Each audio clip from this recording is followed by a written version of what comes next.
Alors, dans SketchUp, l'outil ligne est symbolisé par un petit crayon qui est ici, d'accord? Vous pouvez le retrouver dans la barre d'outils premier pas, au début quand vous démarrez dans SketchUp et que vous n'avez pas encore tout configuré. Vous pouvez le retrouver dans la barre d'outils grand jeu d'outils ou bien la barre d'outils dessin. Son raccourci est simple, une lettre, L comme ligne. Et ici, il suffit tout simplement de cliquer une première fois pour démarrer notre ligne, chercher un point, recliquer, et on a créé notre première arête.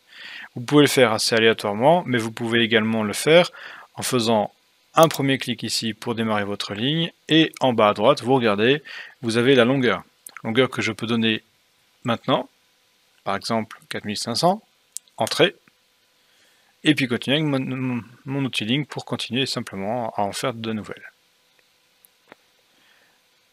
Je reclique à nouveau, tac, je peux refaire ça plusieurs fois. Si je dessine plusieurs arêtes et que je les relie, donc au minimum 3, je crée une surface. Je peux ensuite utiliser l'outil ligne pour recouper entre les morceaux. Et ainsi de suite, et ainsi de suite, et ainsi de suite. Pour info, ici, il s'agit simplement pour créer ce personnage que de lignes et éventuellement d'arcs de cercle. Quand j'ai terminé, j'appuie sur la touche espace, ça revient à l'outil sélection.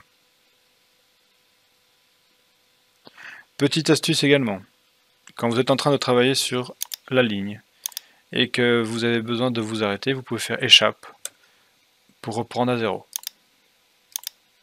Échappe. Ou, admettons, je me suis mal accroché, je me suis accroché là et c'était pas là.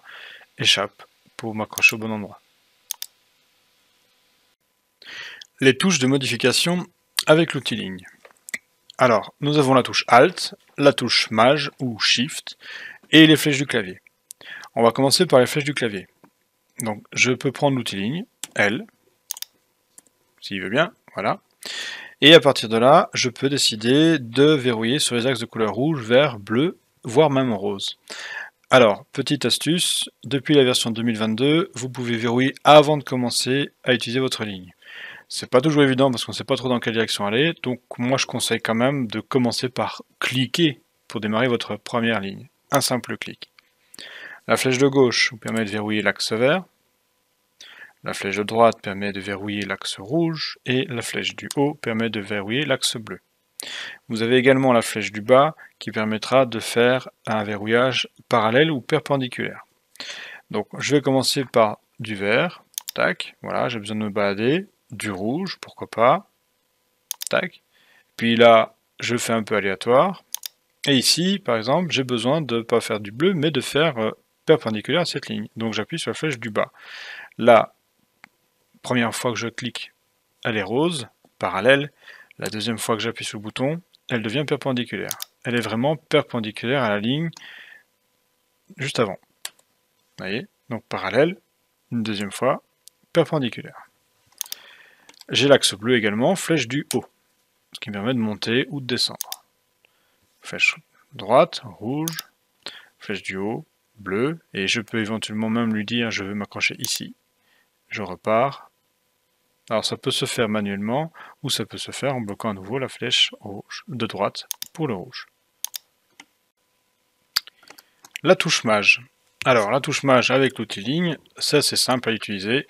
Je commence à dessiner tranquillement, la vie est belle, etc. Et puis j'ai besoin voilà, d'aller par ici. Je vais essayer de ne pas me planter et aller droit. Et là, j'ai besoin de m'accrocher ici. Alors vous avez la possibilité de montrer l'extrémité et puis de vous balader jusqu'à trouver le rouge. Là, il a du mal à comprendre que je dois interférer. Voilà, si ça y est, il l'a trouvé à partir du point. Ça peut être un peu long de faire ça. Alors ce qu'il faut faire, ou vous verrouillez l'axe rouge avec la flèche de droite, ou vous maintenez la touche Maj Shift, enfoncé, vous voyez que le trait devient gras, et je peux tout simplement aller m'accrocher ici. Je remonte le vert, hop, Maj Shift, et je vais chercher pourquoi pas le milieu. Maj ou Shift, et puis je boucle.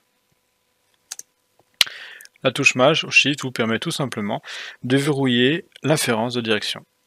Rouge, vert, bleu, voire même violet, enfin rose quand vous êtes dessus.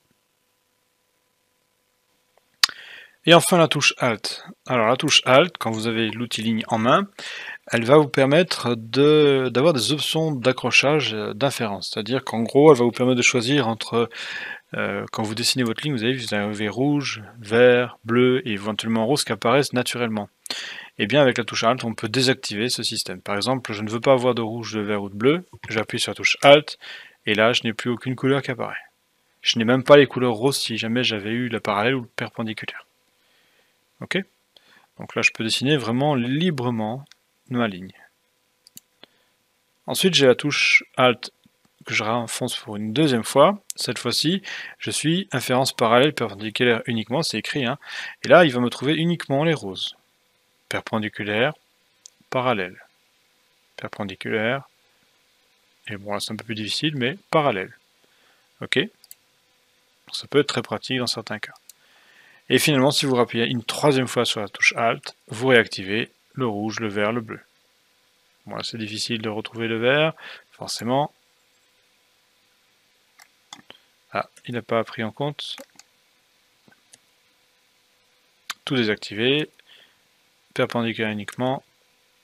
Perpendiculaire arrête. Voilà, ça y est. Vert, bleu, rouge. Il a réactivé la troisième touche. Donc, je répète. Une première fois, vous désactivez l'intégralité des couleurs. Une deuxième fois, vous n'activez que les roses. Une troisième fois, vous réactivez l'ensemble.